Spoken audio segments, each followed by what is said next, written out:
Okay, let's get started with the second part of SI and CI now. तो अभी तक हमने basics of simple interest और basics of compound interest देख लिया है। आज के इस वीडियो में हम दो चीज़ें देखने वाले हैं, SI CI का कंपैरिजन और दूसरा compounding with different time periods. ठीक है, तो जो पूरा पार्ट है हमारा SI CI का, it's divided into 5 parts. SI का बेसिक्स, CI का basics, comparison, compounding with different time periods and the installment part. ठीक है, तो ये वाला पार्ट हम देख चुके हैं। आज के सेशन में will be looking at third and the fourth parts. चलो, so let's get started with comparison of simple interest and compound interest. ठीक है, तो देखो यहाँ पर क्या है, एक सिंपल से एग्जाम्पल के साथ बताता हूँ मैं। Let's say the initial principal is 100 rupees and the rate of interest is 10% per annum. ठीक है, ये हमने लिया। अब हम वही टेबल बनाते हैं और अब मैं ये देखूंगा कि SI या फिर CI के केस में हर एक साल का इंटरेस्ट क्या बनता है। टोटल इंटरेस्ट की अभी बात नहीं कर रहा हूं, मैं बात करूंगा एक साल के इंटरेस्ट की। तो let's make the table. Year will have look at the interest for first year, second year, third year based on SI या फिर CI, और मैं फिर उसमें चेक करूंगा what is the difference for each year between SI and CI। तो देखो, 100 रुपये 10% के हिसाब से उधार दिए तो एक साल का इंटरेस्ट कितना बनेगा? 10%। फर्स्ट ईयर का इंटरेस्ट बनेगा 10% बेस्ड ऑन SI। अब SI हो या CI हो, फर्स्ट ईयर में प्रिंसिपल तो 100 ही रहेगा, तो CI भी जो है फर्स्ट ईयर का कंपाउंड इंटरेस्ट फर्स्ट ईयर का 10 रुपीज़ ही रहेगा। तो if the amount and the rate of interest is same for SI and CI, first year का डिफरेंस क्या होता है? 0 होता है। फर्स्ट ईयर के डिफरेंस में कोई अंतर नहीं आता है। ठीक है, तो total difference for 1 year is going to be 0। इसमें तो कोई खास बात है नहीं। अब सेकेंड ईयर पर आते हैं। सेकेंड ईयर का सिंपल इंटरेस्ट क्या होगा? Because principal remains same every year, हर साल का SI सेम ही रहेगा, तो सेकेंड ईयर का SI will be same as first year का SI, जो कि है 10 rupees. But what about compound interest? Compound interest जो है हर साल कितना परसेंट इंक्रीज होता है? 10%। क्योंकि प्रिंसिपल हर साल 10% इंक्रीज होता है, तो कंपाउंड इंटरेस्ट भी हर साल 10% इंक्रीज होता है। तो सेकेंड ईयर का जो CI है वो क्या हो जाएगा? 10 को 10% बढ़ाओ तो वो हो जाएगा 11 रुपीज़। ठीक है, तो जो सेकेंड ईयर में CI और SI में डिफरेंस है वो कितना आ गया? 1 रुपये आ जाएगा। और टोटल 2 साल का जो डिफरेंस है वो आ जाएगा 0 + 1 यानी कि 1 रुपी। ठीक है, होप समझ में आ रहा है ये। अब आते हैं थर्ड ईयर पर। थर्ड ईयर का SI क्या होगा? जो फर्स्ट ईयर का है वही सेकेंड ईयर का होगा, वही थर्ड ईयर का होगा। सिंपल इंटरेस्ट की अगर हम बात करें तो 10 रुपीज़ हो जाएगा simple interest for just the third year.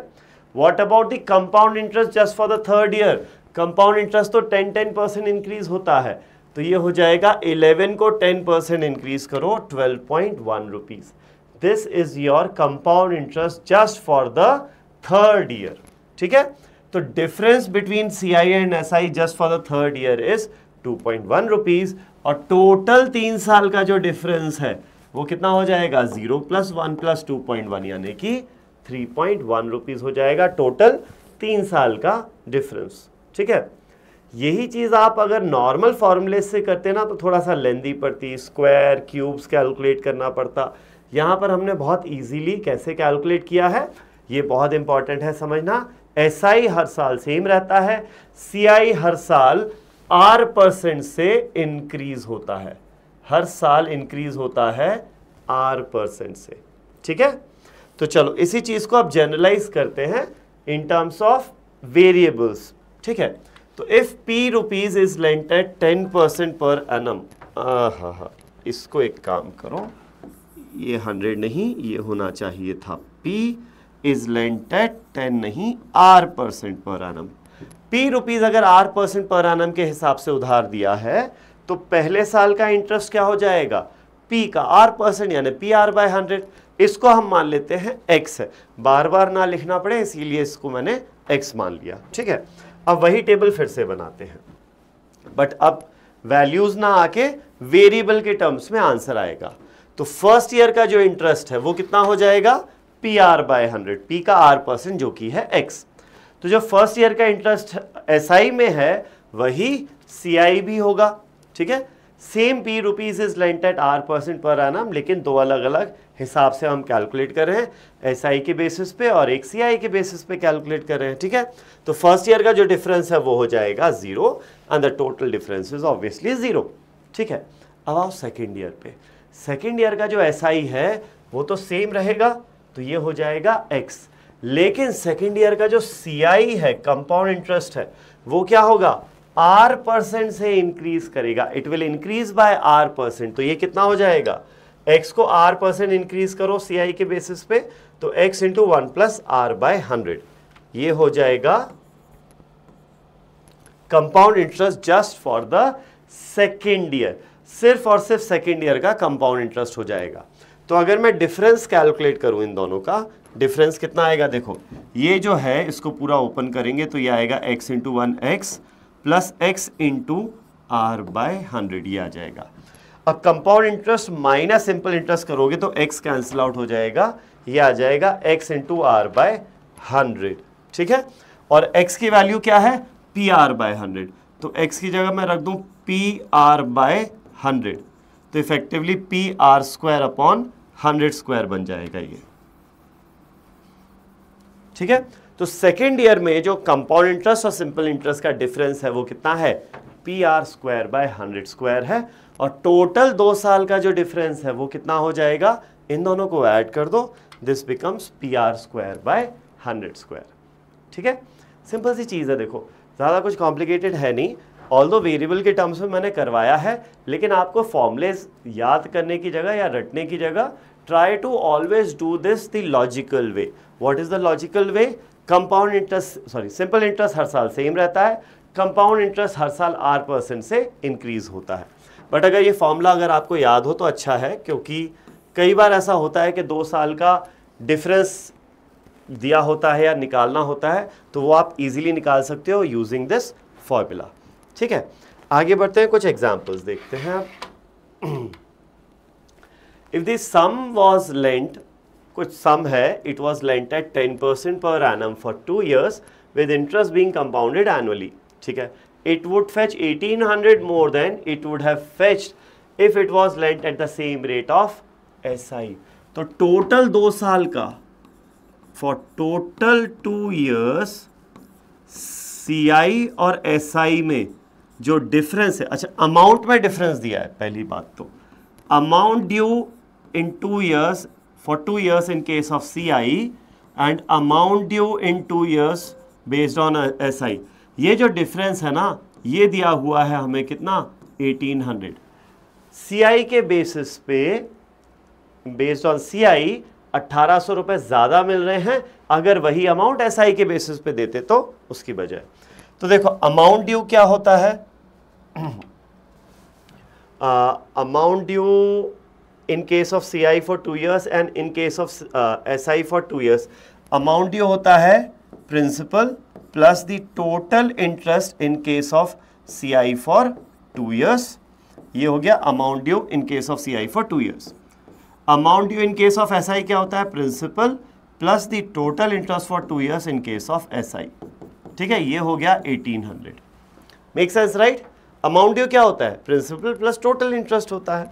तो चलो अब देखो यहाँ पे plus P minus P cancels out, ये आ गया total interest for 2 years in case of CI minus total interest for 2 years in case of SI is 1800। और अब आपको अगर फॉर्मूला याद है तो बहुत सिंपल हो जाएगा, ये क्या हो जाएगा, P into R square by 100 square, ये होता है ना 2 साल का डिफरेंस, ये है 1800 रुपीज़। अब इसको सॉल्व कर लेते हैं। तो P की वैल्यू तो निकालनी है, रेट ऑफ इंटरेस्ट हमें दिया हुआ है 10%, तो ये कितना हो जाएगा, 10 का square 100 upon 100 square is 100 into 100, this is equal to 1800, ठीक है। तो एक 100 से ये 100 कैंसल्स आउट, P की वैल्यू आ जाएगी 100 इंटू 1800, तो 1800 इंटू 100 कितना हो गया, ये 1,80,000। इनिशियल प्रिंसिपल क्या था, 1,80,000 था इनिशियल प्रिंसिपल, ठीक है। ये एक तरीका है इस क्वेश्चन को करने का। एक दूसरा तरीका जो टेबल हम बना के हम कर रहे थे ना, वो देख लेते हैं अब। You have CI, SI and CI। सिर्फ कंपाउंड इंटरेस्ट और सिंपल इंटरेस्ट की बात कर रहे हैं for the first year and for the second year, ठीक है। अब टोटल जो 2 साल का डिफरेंस है, डिफरेंस की अगर मैं बात करूं, टोटल 2 साल का डिफरेंस है 1800 रुपए। पहले साल में तो कोई डिफरेंस नहीं होता, तो पूरा जो डिफरेंस 1800 आएगा वो आएगा सिर्फ और सिर्फ सेकेंड ईयर के कारण, ठीक है। अब इनिशियल प्रिंसिपल हम मान लेते हैं P रुपीज़ है, ये जो सम है वो P रुपीज़ है। तो 10% रेट ऑफ इंटरेस्ट के हिसाब से पहले साल का इंटरेस्ट हो जाएगा 10% ऑफ P, यानी कि 0.1 इंटू P। ये पहले साल का SI हो जाएगा, तो पहले साल का CI भी तो यही होगा 0.1 इंटू P। दूसरे साल का SI क्या हो जाएगा 0.1 इंटू P, SI तो सेम ही रहता है। दूसरे साल का CI क्या होगा, इसको 10% बढ़ाना पड़ेगा, तो ये हो जाएगा 0.1 को 10% बढ़ाओ 0.11 इंटू P, ये हो जाएगा CI फॉर सेकेंड ईयर। अब पहले साल में तो कोई डिफरेंस है नहीं, हटाओ, ये जो डिफरेंस है ये 1800 रुपये होना चाहिए, तो इन दोनों में डिफरेंस आ जाएगा 0.01 इंटू P इज 1800। इसको सिंप्लीफाई करोगे तो P की वैल्यू आ जाएगी 1800 इंटू 100 हो जाएगा।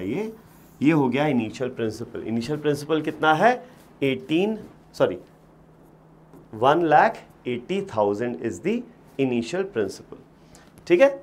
चलो आगे बढ़ते हैं नेक्स्ट क्वेश्चन पर। The difference between CI and SI on a sum of money lent for 2 years at 10% is ₹40. What is the sum? ठीक है, तो अब देखो सीधा सीधा आपको क्वेश्चन दिया हुआ है, या तो आप टेबल से कर सकते हो, लेकिन इस टाइप के इजी क्वेश्चंस में अगर आपको फॉर्मूला याद है तो बहुत बढ़िया है। The difference between total compound interest and total simple interest for 2 years is how much? P into R square upon 100 square, ये होता है। तो टोटल डिफरेंस कितना दिया हुआ है हमें 40 रुपए दिया हुआ है। CI और SI में 2 साल का डिफरेंस 40 दिया हुआ है, तो प्रिंसिपल निकालना है, क्या होगा, तो P इंटू R इज 10%, तो R स्क्वायर अपॉन 100 स्क्वायर होता है 100 into 100, this is equal to 40 rupees. 100 से 100 कैंसल्स आउट, P आ जाएगा 40 इंटू 100 यानी कि 4000। तो कितना अमाउंट था इनिशियली 4000 रुपीज़ का अमाउंट था, ठीक है। नेक्स्ट एग्जाम्पल पे चलते हैं।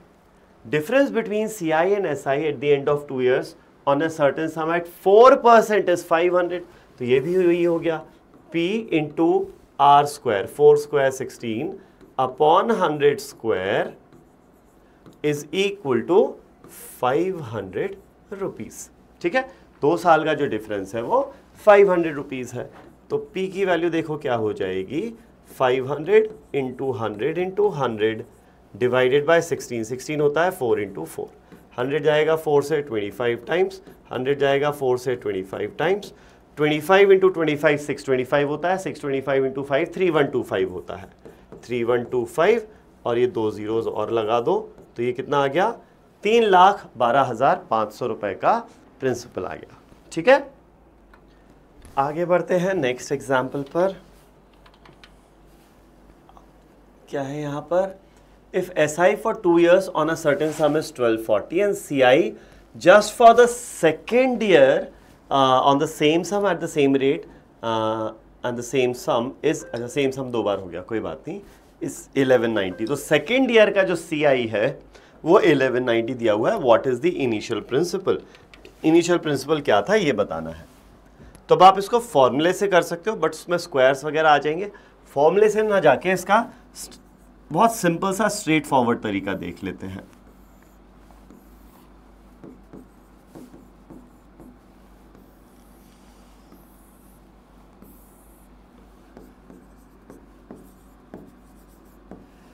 देखो अब आपको 2 साल का जो सिंपल इंटरेस्ट है वो 2240 दिया हुआ है 2 साल का।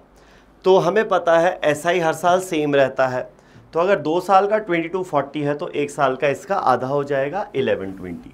तो पहले साल का भी 1120 और अगले साल का भी 1120, ये हो जाएगा सिंपल इंटरेस्ट। कंपाउंड इंटरेस्ट हमें पता है सेम सम है, सेम रेट ऑफ इंटरेस्ट है, तो जो एसआई फर्स्ट ईयर का होगा वही सीआई फर्स्ट ईयर का होगा, और सेकेंड ईयर का सीआई ऑलरेडी दिया हुआ है 1190 रुपए।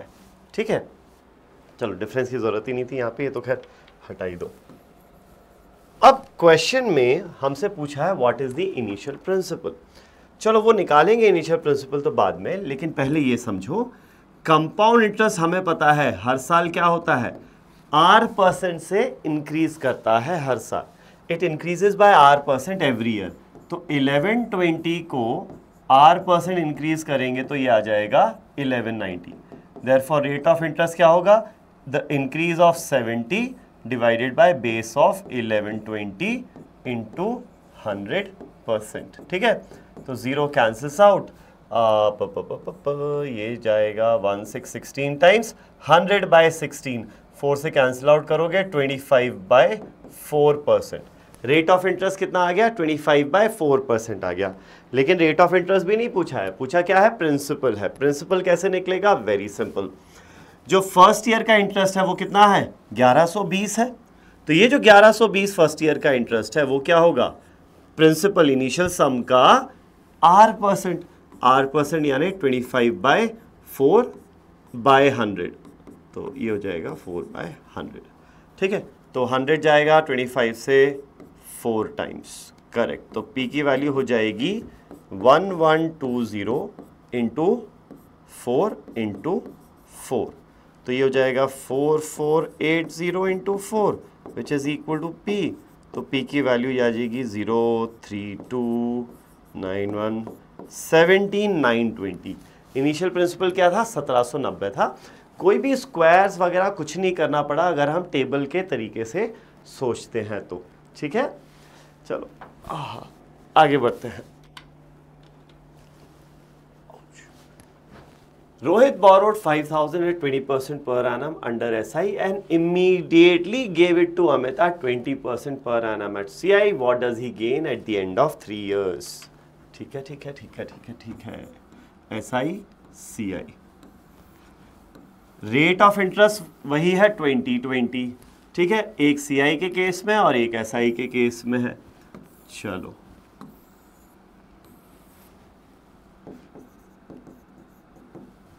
फर्स्ट ईयर 3 साल के बारे में बात कर रहे हैं अब हम, फर्स्ट ईयर, सेकेंड ईयर और थर्ड ईयर। जो रोहित ने उधार लिया है 5000 रुपये 20% के हिसाब से, तो SI फॉर फर्स्ट ईयर क्या हो जाएगा, 5000 का 20% यानी 1/5, तो ये हो जाएगा 1000 रुपये। तो रोहित को हर साल कितना इंटरेस्ट देना पड़ेगा, 1000 रुपये। SI हर साल का सेम रहता है, राइट, 1000 रुपये। अब रोहित ने ये 5000 दे दिए अमित को, ठीक है, तो किसके बेसिस पे, CI के बेसिस पे दिए, तो हर साल का कुछ इंटरेस्ट मिलता जाएगा उसको। तो पहले साल का इंटरेस्ट तो वही होगा जो SI के केस में है, क्योंकि सम 5000 ही है और रेट ऑफ इंटरेस्ट 20% ही है। अब दूसरे साल में क्या होगा, ये जो इंटरेस्ट है ना, ये हर साल R% से इंक्रीज होता है। तो नेक्स्ट ईयर का जो इंटरेस्ट मिलेगा रोहित को अमित से मिलेगा, वो कितना मिलेगा, इसको 20% बढ़ा दो, 1200 रुपये मिलना चाहिए। फिर अगले साल कितना मिलेगा, इस 12 को 20% बढ़ा दो, 1440 मिलना चाहिए। ठीक है, तो यहाँ से समझ में आता है कि फर्स्ट ईयर में तो कुछ भी फ़ायदा नहीं होगा रोहित का, जितना इंटरेस्ट देना था उतना ही मिल रहा है। सेकेंड ईयर में 1000 देना था, सेकेंड ईयर में मिल रहा है 1200, तो 200 रुपये का यहाँ पर अमित को फ़ायदा हो रहा है, और यहाँ कितना फ़ायदा हो रहा है, 440 का। तो टोटल फ़ायदा कितना हो रहा है उसे, 640 रुपये का टोटल फ़ायदा हो रहा है अपने रोहित को। ठीक है, so what does he gain eight the end of 3 years? He eight the end of 3 years gains 640। समझो इसको, SI में जो टोटल इंटरेस्ट है वो बना 3000 रुपये प्लस 5000 का प्रिंसिपल तो था ही। तो eight the end of 3 years Rohit को वापस कितने करने थे, जिससे भी बोरो किए थे रोहित ने, वापस करने थे 8000 रुपये। ठीक है, अब 3 साल का जो अमाउंट मिलेगा रोहित को, किससे, अमित से जो मिलेगा, एक तो वो होगा इंटरेस्ट हो गया 3640 प्लस जो 5000 का प्रिंसिपल था, तो 8640 मिलेंगे रोहित को। This is what Rohit will get at the end of 3 years and this is what Rohit has to pay at the end of 3 years. तो इनका जो डिफरेंस है 640, वो फायदा है रोहित का। ठीक है, लिख लो इसको, फिर आगे बढ़ते हैं। और अब चलते हैं एक अच्छे खासे डिफिकल्ट क्वेश्चन पर। द फर्स्ट टाइम के हिसाब से ये थोड़ा सा मुश्किल सवाल है। पॉज करके एक बार खुद से कोशिश करो ये क्वेश्चन सॉल्व करने की and then we will discuss it, मतलब तब सोल्यूशन देखना। चलो देखते हैं यहाँ पर अब है क्या। The difference between SI for 2 years and CI for 2 years on the same sum at the same rate of interest is 120। तो देखो फर्स्ट ईयर में same sum same rate of interest पे तो डिफरेंस 0 होता है। 2 साल का डिफरेंस 120 दिया है, तो ये जो 120 डिफरेंस है ये सिर्फ और सिर्फ सेकेंड ईयर के कारण होगा। ठीक है, the difference between SI CI for 3 years is 366। तो चलो इसको समझ लेते हैं पहले अच्छे से। ठीक है, एक है SI, एक है CI और एक है डिफरेंस। या जगह इसमें चाहिए पड़ेगी, मैं थोड़ा सा इसको बड़ा करके बनाता हूँ। SI CI डिफरेंस,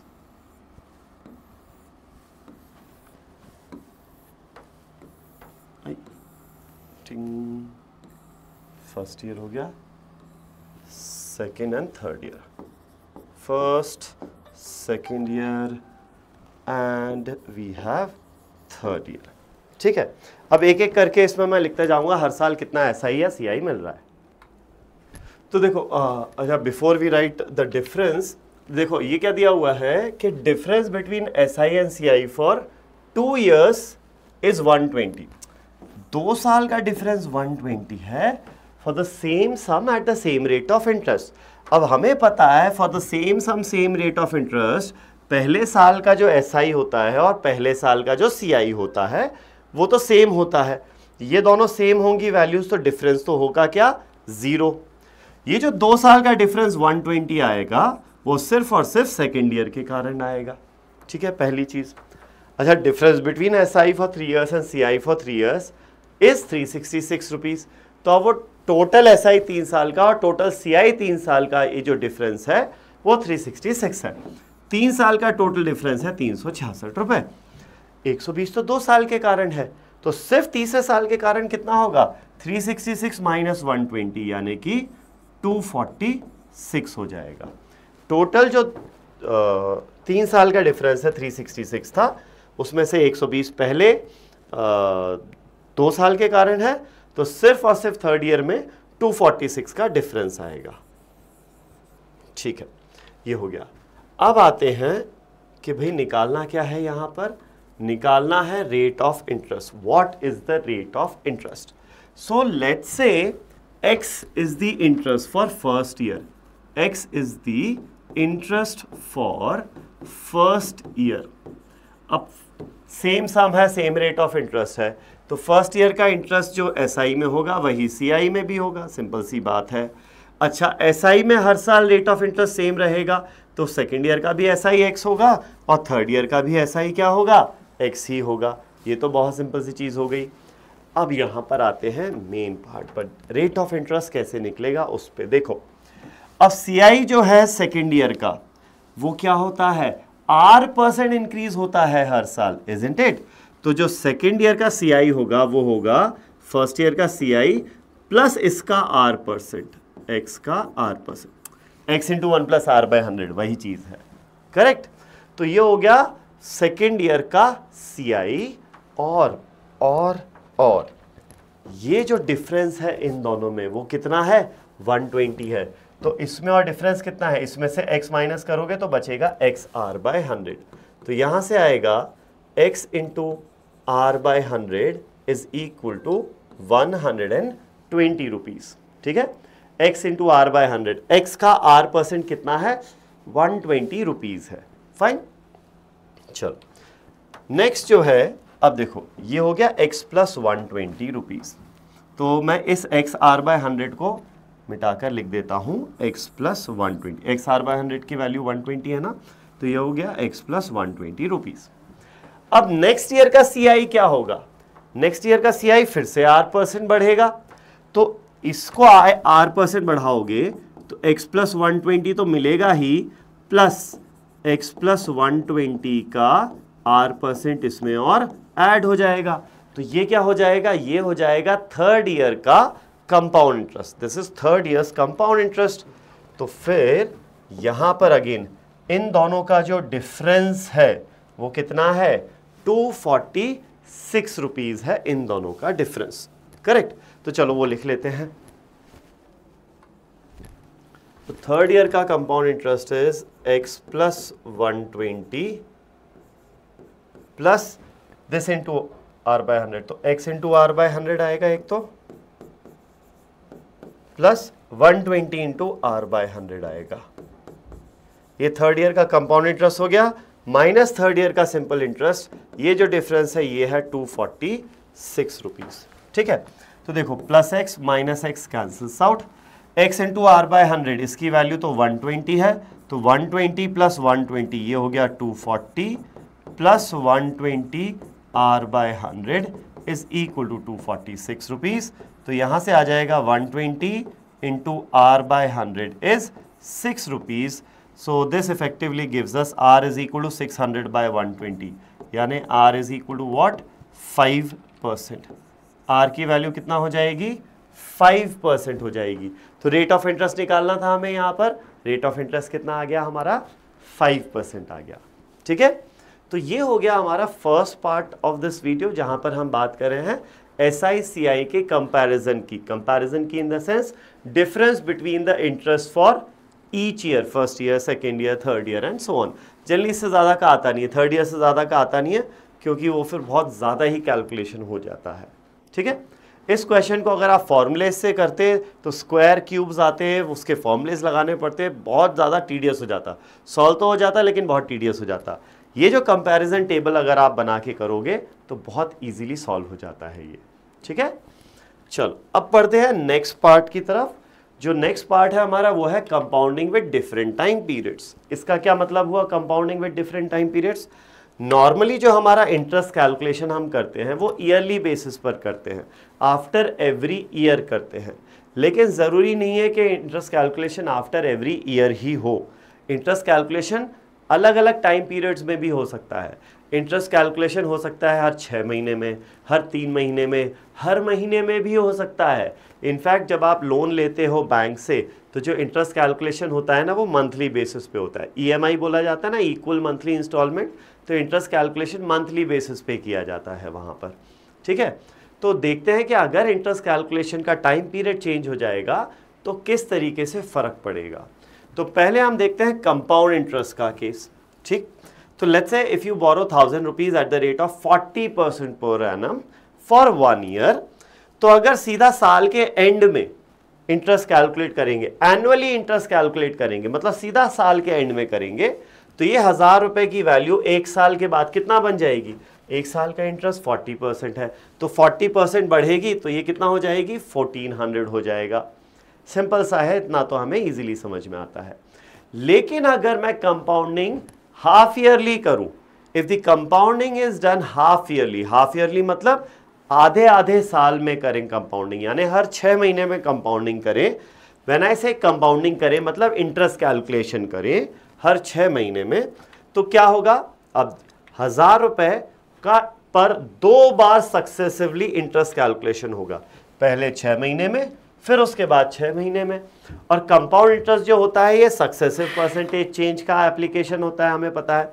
तो अब अगर 40% रेट ऑफ इंटरेस्ट था पूरे एक साल के लिए, तो सिर्फ 6 महीने के लिए रेट ऑफ इंटरेस्ट क्या हो जाएगा, 20% हो जाएगा। ठीक है, तो ये 1000 रुपए 20% बढ़ेंगे 2 बार, तो 1000 20% बढ़ेगा, बनेगा 1200, 1200 20% बढ़ेगा तो बनेगा कितना, ये बनेगा 1200, 1200 को 20% बढ़ाओगे ये बनेगा 1440 रुपए। तो देखो यहाँ पर अगर मैं एक साल बाद अमाउंट कैलकुलेशन कर रहा हूँ तो अमाउंट ड्यू आ रहा है 1400, लेकिन यहाँ अमाउंट ड्यू आ रहा है 1440। सोचो ऐसा क्यों हो रहा है, पॉज द वीडियो, सोचो ऐसा क्यों हो रहा है। वेल ये ऐसा इसीलिए हो रहा है क्योंकि इस पूरे 40% का बेस सिर्फ 1000 था, छोटा नंबर था। लेकिन यहाँ पर इस 20 का बेस तो 1000 था, लेकिन ये जो अगले 20% है इसका बेस बढ़ गया ना, इसीलिए अमाउंट ड्यू बढ़ गया। जितनी ज़्यादा बार कंपाउंडिंग करोगे बेस उतनी बार बढ़ता जाएगा, जितनी बार बेस बढ़ता जाएगा तो अमाउंट ड्यू और ज़्यादा आता जाएगा। ठीक है, फॉर एग्जाम्पल अगर यहीं पर हम कंपाउंडिंग कर लें on a quarterly basis, quarterly मतलब साल में 4 बार करें, हर 3 महीने में होगी, साल में 4 बार करना मतलब हर 3 महीने में इंटरेस्ट कैलकुलेशन करना। ठीक है, तो 1000 रुपीज़ को मैं 4 बार बढ़ाऊंगा। अब पूरे साल का इंटरेस्ट रेट 40% है, तो 1/4 टाइम पीरियड हो गया ना, तो इंटरेस्ट रेट क्या होगा, 10% हो जाएगा। तो 10% बढ़ाओगे, कितनी बार, 4 बार बढ़ाना है। ठीक है, तो 1000 को 10% बढ़ाओगे 1100 होगा, फिर 10% बढ़ाओगे 1210 होगा, फिर 10% बढ़ाओगे 1331 होगा, और फिर 10% बढ़ाओगे 1464 रुपये 10 पैसे हो जाएगा, 1464.1 रुपीज़ हो गया। देखो अमाउंट ड्यू फिर से और बढ़ गया। क्यों बढ़ गया, क्योंकि बेस बार बार बढ़ता जा रहा है। तो जितनी ज़्यादा बार कंपाउंडिंग करेंगे हमारा अमाउंट ड्यू उतना ही ज़्यादा आएगा। तो ये है compounding with different time periods. इसके फॉर्मुलेज वगैरह अभी नेक्स्ट स्लाइड में अपन देखते हैं कैसे होंगे, बट इसको देख लो, समझ लो अच्छे से, फिर आगे बढ़ते हैं। तो before we move on to the next slide, इसमें जो क्वेश्चंस आते हैं उसमें एक चीज़ आपको ये भी पूछी जा सकती है, what is the effective rate of interest. Effective rate of interest बोले तो क्या, कि एक साल में इफेक्टिवली कितना रिटर्न मिल रहा है। तो अगर कंपाउंडिंग ईयरली की जा रही है तो 40% रेट ऑफ इंटरेस्ट है, ईयरली रिटर्न भी 40% ही मिल रहा है, इसमें तो कोई इशू नहीं है। लेकिन कंपाउंडिंग अगर हाफ ईयरली की जा रही है तो 1000 रुपए के 1440 हो रहे हैं। तो इफेक्टिव रेट ऑफ इंटरेस्ट क्या होता है, the total interest that you earn in 1 year. 1000 पे 1440 रुपए कमा लिए, रिटर्न 1440 रुपए वापस मिले, तो एक्स्ट्रा कितना कमाया, 440 रुपए कमाया। कितने बेस पर, इनिशियल प्रिंसिपल 1000 प्लस। तो इफेक्टिव रेट ऑफ इंटरेस्ट होता है the total interest earn in 1 year divided by the yearly principal, initial principal into 100%। तो ये कितना हो जाएगा, ये हो जाएगा 44%। ठीक है, इस केस में रेट ऑफ इंटरेस्ट कितना होगा, effective rate of interest. Effective rate of interest कितना होगा, सिंपल है, इंटरेस्ट कितना मिल रहा है, 464.1 rupees on a base of 1000, तो इफेक्टिव रेट ऑफ इंटरेस्ट हो जाएगा 46.41% यहां पर। ठीक है, इसको देख लो, समझ लो, फिर आगे बढ़ते हैं। तो अब इसका एक जनरलाइज तरीका भी देखते हैं। तो नॉर्मली हमारा जो कंपाउंड इंटरेस्ट में अमाउंट ड्यू निकालने का तरीका है या फॉर्मूला है, वो सक्सेसिव परसेंटेज चेंज से आता है। वो क्या है कि amount due is initial principal into 1 + r/100 की पावर n, कि भाई p को r% बढ़ाना है हर साल। n ईयर्स अगर आपके पास टाइम पीरियड है तो n टाइम्स r% बढ़ाना है सक्सेसिवली। ये हमारा नॉर्मल तरीका होता है। तो अमाउंट ड्यू क्या होता है, इनिशियल प्रिंसिपल एक बार बढ़ाना हो तो फैक्टर 1 + r/100 मल्टीप्लाई हो जाएगा, 2 बार बढ़ाना हो तो 2 बार ये फैक्टर मल्टीप्लाई होगा तो स्क्वायर हो जाएगा, 3 बार बढ़ाना हो r% से तो ये फैक्टर 3 बार मल्टीप्लाई होगा तो पावर 3 हो जाएगा, एंड सो ऑन। ठीक है, ये नॉर्मल तरीका है which comes from successive percentage change. अब यहीं पर if this is based on yearly compounding, यानी ईयरली इंटरेस्ट कैलकुलेशन के बेसिस पे आता है। इसी चीज में अगर हम चेंज कर दें कि interest has to be calculated, let's say कुछ 3 number of times in a year, क्या लिया है मैंने, x लिया है। ठीक है, तो इंटरेस्ट को x times in a year calculation करें, अगर कैलकुलेट करें, जैसे हाफ ईयर लिए तो इंटरेस्ट 2 बार कैलकुलेट हो रहा है, क्वार्टरली है तो इंटरेस्ट 4 बार कैलकुलेट हो रहा है, एंड सो ऑन। मंथली होगा तो इंटरेस्ट 12 बार कैलकुलेट होगा। तो if r% is the rate of interest per annum और साल में x बार कंपाउंडिंग करेंगे तो r/x% will be the rate of interest for each smaller period. ठीक है, अब उसमें होगा क्या, कितनी बार कंपाउंडिंग होगी, समझो। अगर एक बार रेट ऑफ इंटरेस्ट करना पड़ता साल में तो वो r% होता, ठीक। लेकिन अगर साल में x टाइम्स इंटरेस्ट कैलकुलेशन करना पड़ रहा है मुझे, x टाइम्स, तो हर बार का रेट ऑफ इंटरेस्ट r/x% हो जाएगा। पहली चीज तो ये r/x%, ठीक है। और इंटरेस्ट कितनी बार कैलकुलेट हो रहा है, x बार कैलकुलेट हो रहा है एक साल में। तो जो फाइनल अमाउंट ड्यू आएगा वो क्या आएगा, p इंटू एक बार का फैक्टर हो जाएगा 1 प्लस r बाय 100 नॉर्मली होता है, लेकिन यहाँ रेट ऑफ इंटरेस्ट क्या है, r बाय x है, तो ये फैक्टर हो गया एक बार के लिए। साल में कितनी बार इंक्रीज करना है, x टाइम्स इंक्रीज करना है, तो पावर क्या हो जाएगी, x हो जाएगी। ये एक साल के लिए है, एक साल के लिए क्या मल्टीप्लाई हो रहा है, 1 प्लस दिस थिंग की पावर x, ये मल्टीप्लाई हो रहा है एक साल के लिए, ठीक है। अब यही इंटरेस्ट कैलकुलेशन हमें कितनी बार करना है, अगर आपको ये मान लो t इयर्स के लिए करना है, तो एक साल के लिए, पहले साल के लिए ये मल्टीप्लाई हुआ, दूसरे साल के लिए फिर ये मल्टीप्लाई होगा ये वाला फैक्टर, तीसरे साल के लिए फिर ये वाला फैक्टर मल्टीप्लाई होगा, तो this into 1 plus r by x by 100, दूसरे साल के लिए ये मल्टीप्लाई हुआ, ऐसे t टाइम्स मल्टीप्लाई होगा, तो इफेक्टिवली ये क्या बन जाएगा, p into 1 plus r by x by 100 की पावर x प्लस x, ये पावर्स ऐड होती जाएंगी t टाइम्स, तो x इंटू टी बन जाएगी ओवरऑल पावर, राइट। तो कितनी बार कंपाउंडिंग करनी है इसको, अच्छा वैसे समझो कितनी बार करनी है, एक साल में x टाइम्स करनी है, तो t इयर्स में टोटल कितनी बार करनी होगी, x इंटू टी टाइम्स करनी होगी, सिंपल है। तो ये फैक्टर है एक बार के लिए, ऐसे कितनी बार कंपाउंडिंग करनी है, x इंटू टी टाइम्स, तो पावर हो जाएगी x into T. So in case of compounding being done x times in a year, the amount due can be calculated like this, p into 1 plus rate of interest for this smaller period upon 100 raised to the power n into x, where n is the amount due after n years, ठीक है। देख लो इस फॉर्मूले को अच्छे से समझ लो, फिर आगे बढ़ते हैं। चलो, तो now we have find the effective rate of interest if rate of interest is 30% per annum and the interest is compounded every 4 months। देखो साल में 12 महीने होते हैं, ठीक है। अगर इंटरेस्ट हर 4 महीने में कैलकुलेट हो रहा है, तो कितने टाइम पीरियड्स हो जाएंगे 4-4 महीने के, एक साल में 3 टाइम पीरियड्स हो जाएंगे, ठीक है। तो 12 महीने के लिए रेट ऑफ इंटरेस्ट था 30%, तो 12 का आपने क्या कर दिया, 4 मंथ्स कर दिया, कितना कर दिया, 1/3 कर दिया है, तो रेट ऑफ इंटरेस्ट भी 1/3 हो जाएगा, यानी 10% रेट ऑफ इंटरेस्ट हो जाएगा।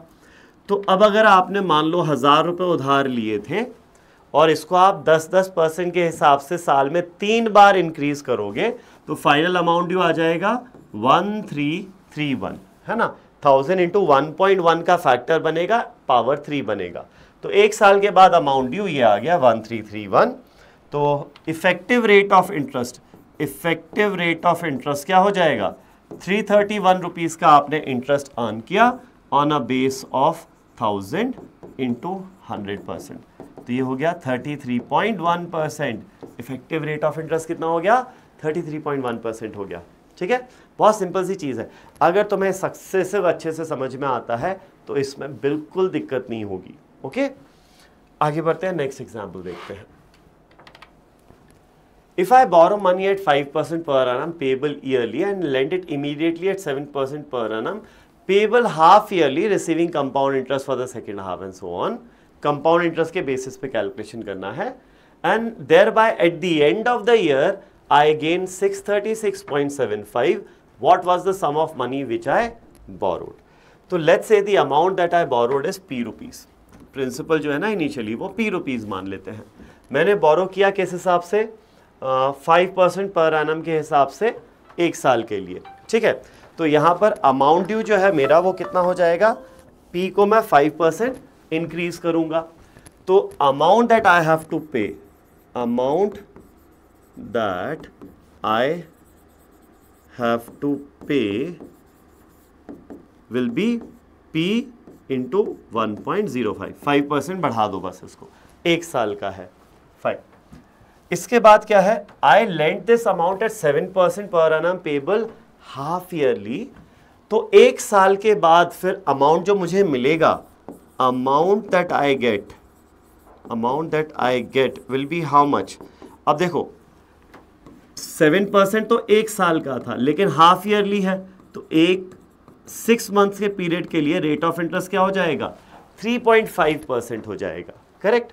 तो मल्टीप्लिकेशन फैक्टर यहाँ हो जाएगा 1 प्लस 3.5/100 यानी 1.035 हो जाएगा, ठीक है। और ये 2 बार बढ़ाना है तो पावर क्या आ जाएगी, 2 आ जाएगी, ओके। तो this is the amount that I will get eight the end of 1 year. अब ये जो डिफरेंस बोला है ना, the gain that I have, जो मुझे फायदा होगा, और यहां पर फायदा पहली बात तो रेट ऑफ इंटरेस्ट ज्यादा है, जो उधार लिया है उससे ज्यादा पे मैंने दिया है। दूसरी बात क्या है कि मैं कंपाउंडिंग मल्टीपल टाइम्स कर रहा हूं, तो ऑब्वियसली मेरे को जो अमाउंट मिलना होगा वो ज्यादा होगा जितना देना है उससे। तो इन दोनों का जो डिफरेंस है वो दिया हुआ है 636.75 रुपीज। तो चलो P इंटू 1.035 का स्क्वायर माइनस P इंटू 1.05, ये डिफरेंस है 636.75 का, ठीक है। तो चलो इसको कैलकुलेट कर लेते हैं। ये हो जाएगा 103 इंटू 104, 3 इंटू 4 12, 107। तो ये हमारा आ गया P into 1.0712 minus P into 1.05 is 636.75 and this difference comes out to be 0.0212 into P, 0.212 यही आएगा ना।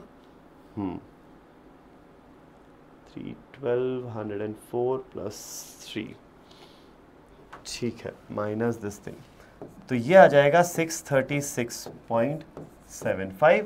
What was the sum of money which I borrowed?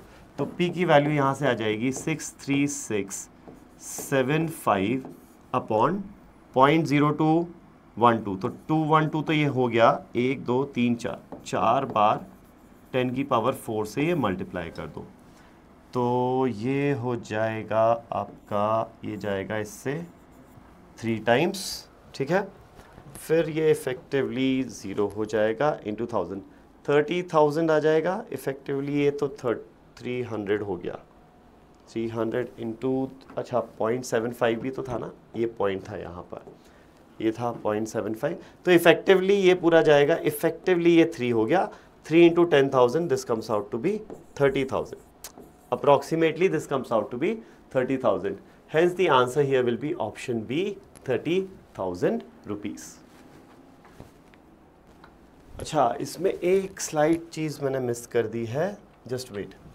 1.103 into 104 तो कर ली, लेकिन 5 था ना इसका स्क्वायर, तो 71225 आएगा, ये 71225, तो ये हो जाएगा 0.02125।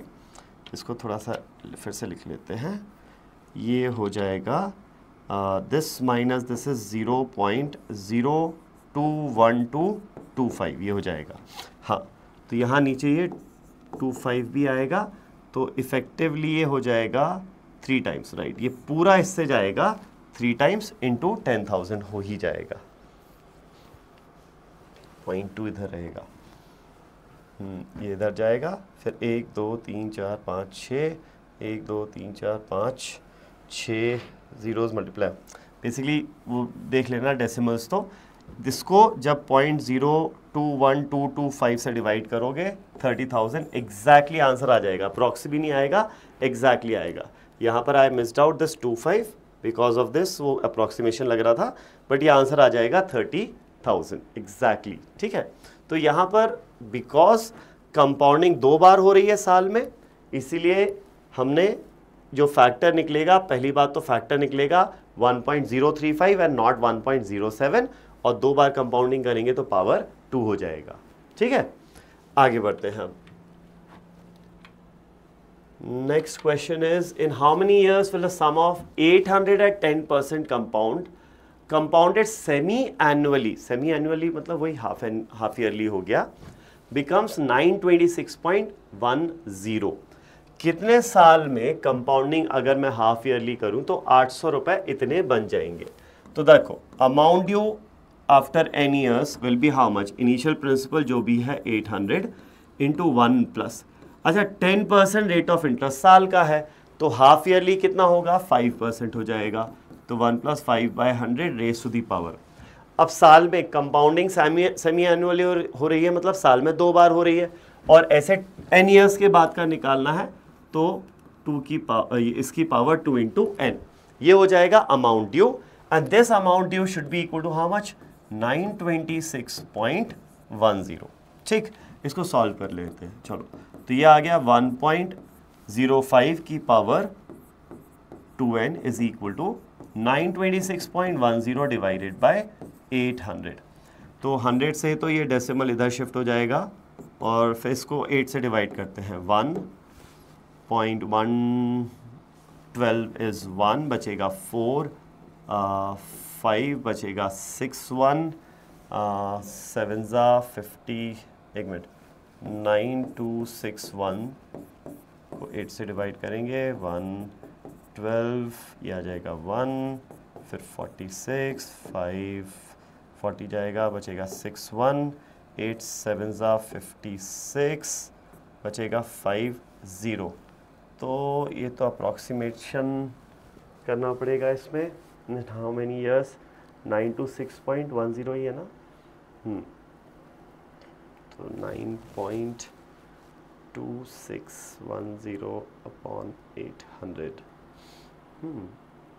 12, 8, 4, 6, 60, 56, ठीक है, अप्रॉक्सीमेट ही आंसर आएगा।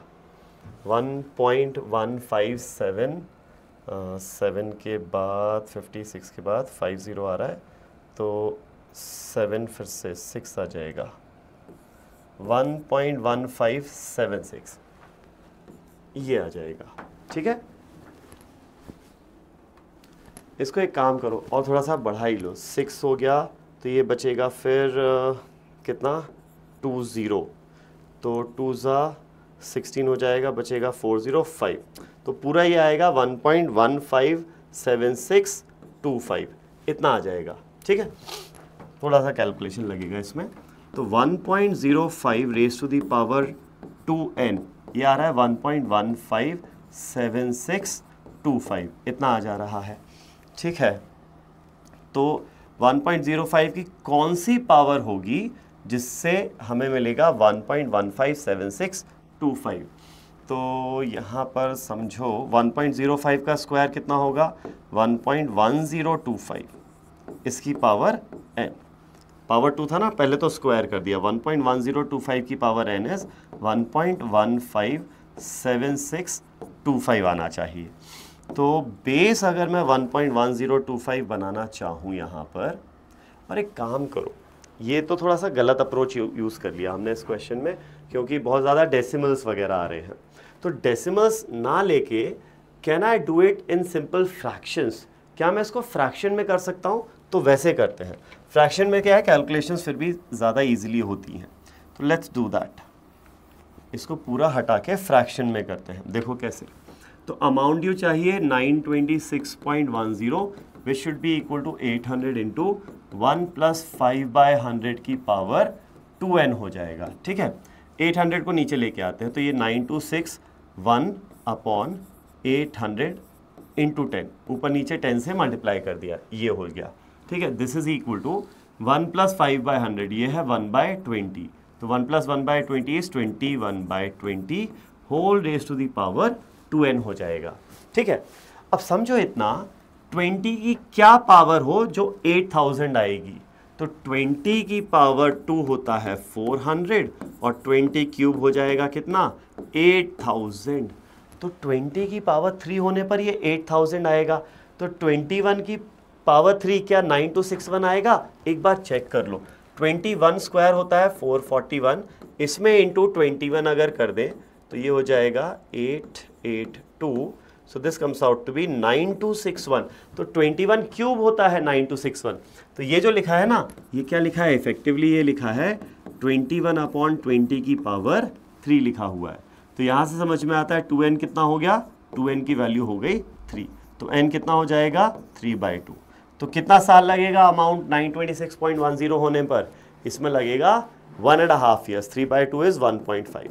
तो पहले क्या है वो डेसिमल में चले गए थे, इसलिए ज़्यादा टाइम लग रहा था, तो उसमें सोचना भी मुश्किल था। फ्रैक्शन में कर लो तो बहुत इजीली सॉल्व हो जाएगा ये क्वेश्चन। ठीक, आगे बढ़ते हैं नेक्स्ट क्वेश्चन पर। अभी चलो, तो अभी नेक्स्ट क्वेश्चन तो क्या, अभी तक जितना भी हमने देखा compounding with different time period वो कंपाउंड इंटरेस्ट के बेसिस पे देखा, लेकिन यही अगर आप सिंपल इंटरेस्ट के बेसिस पे देखोगे तो क्या कोई फ़र्क पड़ेगा? वेल, अगर आप कंपाउंडिंग 1 साल की जगह 6 महीने में करो या 3 महीने में करो या 1 महीने में करो, लेकिन अगर एसआई के बेसिस पर करोगे तो इससे कोई फ़र्क नहीं पड़ता कि आप कितने टाइम पीरियड में कंपाउंडिंग कर रहे हो। कंपाउंडिंग तो नहीं बोलूँगा, इंटरेस्ट कैलकुलेशन कितने टाइम पीरियड में कर रहे हो, एसआई में कोई फ़र्क नहीं पड़ेगा, बिकॉज एसआई में तो जो प्रिंसिपल लिया जाता है वो हमेशा इनिशियल प्रिंसिपल ही लिया जाता है। Principal never changes in case of SI. तो इससे फ़र्क ही नहीं पड़ेगा कि बेस चेंज कितनी बार हो रहा है, क्योंकि एसआई में तो बेस चेंज हम करते ही नहीं है। सीआई में करते हैं ना base change, next time period का जो बेस होगा वो पिछले टाइम पीरियड का फाइनल अमाउंट ड्यू होता है, लेकिन एसआई में ऐसा नहीं होता है। तो एसआई में देखो 1000 रुपये अगर मैं 40% के हिसाब से उधार देता हूँ तो 1 साल बाद इस 1000 रुपये की वैल्यू 1400 हो जाएगी, 40% के हिसाब से कैलकुलेशन होगा। अगर मैं हाफ ईयरली के बेसिस पे करूँ तो ऑल्दो 20% मेरा हर 6 महीने का इंटरेस्ट बनेगा, लेकिन इन दोनों 20% का बेस क्या रहेगा? 1000 ही रहेगा। यहाँ पर ये 1200 बनेगा, बेस चेंज होता ही नहीं है। इस 20% का बेस 1200 नहीं होगा, वो क्या होगा? 1000 ही होगा। तो भैया टोटल इंटरेस्ट पहले 6 महीने में 1000 का 20% 200 मिलेगा और अगले 6 महीने में भी 1000 का 20% यानी 200 मिलेगा। तो टोटल इंटरेस्ट जो है वो क्या होगा? 200 प्लस 200 400 होगा। तो अमाउंट ड्यू कितना रहेगा? 400 ही, 1400 ही रहेगा। भले ईयरली आप इंटरेस्ट कैलकुलेशन करो या फिर हाफ ईयरली इंटरेस्ट कैलकुलेशन करो, अमाउंट ड्यू 1400 ही रहेगा। What in case of quarterly interest calculation? हर 3 महीने में इंटरेस्ट कैलकुलेशन अगर हम करेंगे तो रेट ऑफ इंटरेस्ट हर 3 महीने के लिए 10% तो आप मान लोगे, लेकिन इन सारे 10% का जो बेस होगा वो 1000 रुपये ही होगा। तो 100 रुपये का इंटरेस्ट लगेगा हर 3 महीने में, तो 100 रुपये 100 रुपये 100 रुपये 100 रुपये, टोटल इंटरेस्ट 400 रुपये ही बनेगा। तो इन case of simple interest it does not matter कि आप इंटरेस्ट कैलकुलेशन 1 महीने में कर रहे हो, 10 महीने में कर रहे हो, 3 महीने में कर रहे हो या 1 साल में कर रहे हो, कोई फर्क नहीं पड़ता है। आप सिंपल 1 साल वाला हिसाब लेके ही करो, सेम आंसर आएगा, राइट। तो इफेक्टिव रेट जो इंटरेस्ट है इन तीनों केसेस में इफेक्टिव रेट ऑफ इंटरेस्ट 40% ही रहेगा, जो एनुअली इंटरेस्ट रेट है इसमें कोई चेंज नहीं आएगा, ठीक है। तो with this we come to the end of today's session where we discuss comparison between simple interest and compound interest, table के बेसिस पे किया था, and compounding with different time periods, ठीक है। अब in the next video will be covering installments वाला part. अब installment वाले पार्ट के लिए पहले हम टाइम वैल्यू ऑफ मनी समझेंगे। टाइम वैल्यू ऑफ मनी समझने के लिए अगेन आपको जो सक्सेसिव परसेंटेज चेंज है वो अच्छे से समझ में आना चाहिए। वो समझ में आएगा तो इंस्टॉलमेंट्स आपको बहुत ईजीली समझ में आ जाएगा, ठीक है। So that's it for this video. Thank you.